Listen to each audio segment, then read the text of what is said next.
Every time they went out, they tied a rope around their waists, all because their mother had told them the world had long since ended, and all humans had turned into terrifying man-eating monsters. The only things that could protect them were the old house their grandfather had left them, and these 3 ropes connected to the house's foundation. So every day before they left, their mother would remind them, "These ropes are your lifeline." Never let go.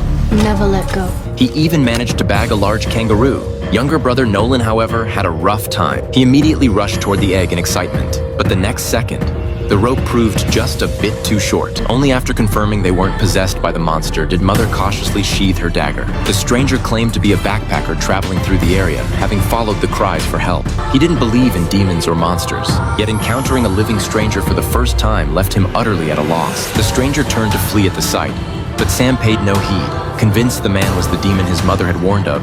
He ignored Nolan's pleas and fired a deadly arrow at the stranger. He finally tasted real food for the first time, yet Sam remained convinced this was the devil's trap.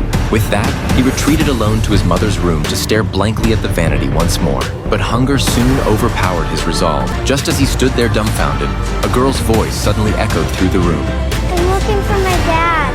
Clearly, summoning courage, he approached his brother, grabbed his left hand, and began reciting incantations while leaning against the wall. But in the very next instant,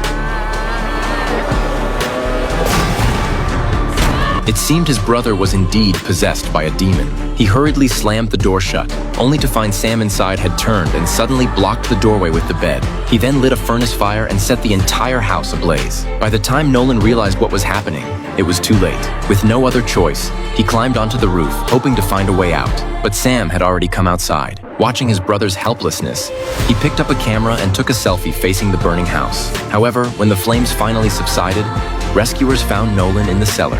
It turned out he had crawled into the cellar at the last moment, narrowly escaping death. What was even more astonishing to him was that the world had never been destroyed at all. From the very beginning, it had been their mother hiding them. So when Nolan awoke from his unconsciousness, his first question was about his brother.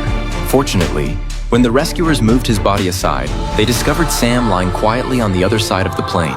Now they were all finally saved. The so-called demon's lies were exposed as false. But then, as the camera shifted, on the selfie Sam had left behind, a strange claw was suddenly resting on his shoulder. Just as Nolan was relieved they'd survived the ordeal, Sam casually uttered those words again.